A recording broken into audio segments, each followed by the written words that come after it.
You know, newsrooms have got to be some of the most high-pressure, fastest-paced workplaces on the entire planet. And you know what comes with that kind of pressure, right? Conflict. It's just inevitable.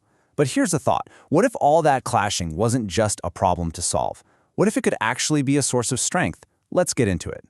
So, really, why are newsrooms such magnets for conflict? What is it about the media industry that makes it this perfect storm for disagreements? Turns out it's a mix of big personalities, incredibly high stakes, and a whole set of pressures you just don't really find anywhere else. Think about it. You've got these crushing deadlines that literally never stop. You have creative clashes over the best way to frame a story. And then there's this huge pressure to be the first one out with the news, but also you have to be 100% right. I mean, it's practically designed to create tension. All right, so to really wrap our heads around this, we first need to get on the same page about what we even mean by conflict in this world. Because it's not just about people yelling at each other in the bullpen. Nope, it goes much, much deeper than that. Okay, so let's start with a really clear definition. Basically, conflict is any situation where you have goals, thoughts, or even emotions that just don't line up. They're incompatible, and that clash of interests, well, it naturally leads to some kind of opposition. This is the core idea we're working with here. But here's where it gets really interesting. This quote completely reframes the whole idea. A researcher named Salio said it perfectly. Conflict isn't automatically a bad thing. It's just a turning point. Yeah, it can be destructive, for sure, but it can also be the very thing that sparks positive change. It all comes down to how you handle it. So, if we're all agreed that conflict is pretty much unavoidable, then where does it actually come from? Let's kind of pull back the curtain and dissect the root causes. We're going to see what's really going on behind the scenes in a media organization. It turns out you can break down the sources of conflict into three main buckets. First up, you've got your structural causes, things that are literally baked into the company's design. Then there are the professional conflicts, which pop up because of the unique culture of journalism itself. And finally, you have the interpersonal stuff. You know, the simple human friction that gets cranked up to 11 under all that pressure. And this right here, this is a perfect example of one of the biggest structural conflicts out there. You've got the editorial team, right? They're all about journalistic integrity, getting the story right, serving the public. But then you have the commercial side, and they need to make money, keep the advertisers happy. These two goals, they're often pulling in completely opposite directions, and that creates this constant underlying tension. And it's not just the structure. The very culture of journalism can stir up conflict. I mean, the competition for bylines, the race to be the lead anchor, the fight for those big, prestigious assignments. It all creates some pretty intense internal rivalries.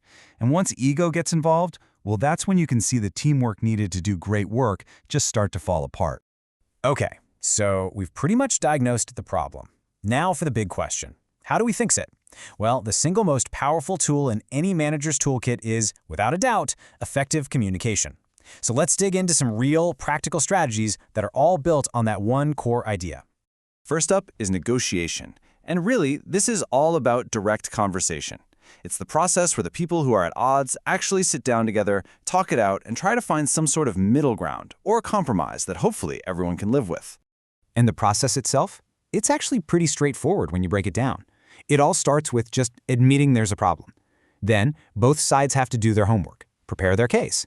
But the really critical parts are the open discussion and the bargaining. That's where you explore solutions and make some concessions. And finally, you lock in the agreement and actually put it into action. Okay, but what happens if that direct negotiation just doesn't work? Well, that's where mediation comes into play. This is when you bring in a neutral third party, a mediator, and their job isn't to pick a winner or a loser. Nope. Their job is to guide the conversation and help the two sides find their own solution. And mediation has some huge upsides. For one, it creates a safe space where people feel they can communicate openly. It's almost always faster and cheaper than more formal processes. And this is a big one. Because the goal is a mutual agreement, it really helps preserve those important working relationships that you'll need tomorrow. It's a win-win. Now, what I love about this is how it connects everything back to leadership. See, great communication isn't just about putting out fires. It's about fire prevention. When leaders are transparent and open about challenges, they build this environment of trust, what you might call psychological safety, where tensions are just way less likely to boil over in the first place.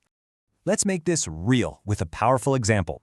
Back in 2015, a really serious conflict blew up between some major Nigerian media outlets and the State Security Services, or SSS. Now, this could have escalated into a massive legal and political battle, but instead, it was completely diffused, just through communication. So here's a quick rundown of what happened. First, media outlets ran with these stories about the SSS storming a government building. But the SSS didn't hit back with threats. Instead, they just issued a clear, official letter explaining their side of the story, that they'd actually been invited to maintain order. And the result? The media outlets went, okay, we got that wrong. They retracted the stories, they issued apologies, and just like that, the conflict was over.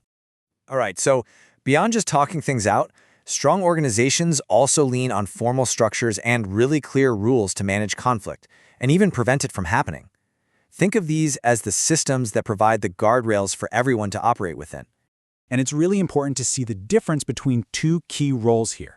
On one hand, you have managerial intervention. That's a specific top-down action to stop a particular fight.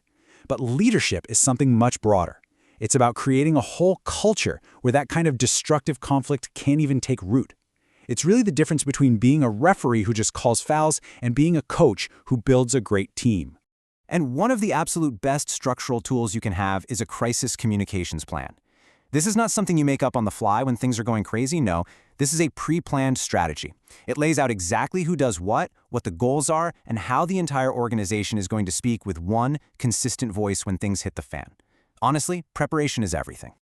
And finally, the entire industry is held together by two really crucial frameworks. You have the legal rules, things like labor laws, defamation laws, that provide the hard boundaries you just can't cross. And then you have the ethical codes, which give everyone a shared standard for things like fairness and integrity. It's like a common playbook for resolving professional disagreements. So, after digging into all the causes and the solutions, let's circle all the way back to that idea we started with. What if conflict isn't the villain of the story? What if, when we handle it the right way, it's actually a superpower? This quote from Barton just nails the key takeaway. Conflict is an essential creative element. It's how we challenge old ways of thinking and discover new ones. Think about it. A heated but respectful disagreement about how to frame a story could lead to a deeper investigation and, ultimately, much better, more impactful reporting. And that leaves us with one final, provocative question to chew on. If conflict is the engine of change, if it's the spark of innovation, then what does it really mean if a newsroom has zero conflict? Is that a sign of perfect harmony? Or could it actually be a warning sign that nobody is pushing the boundaries, nobody's challenging the status quo, and that creativity has just ground to a halt?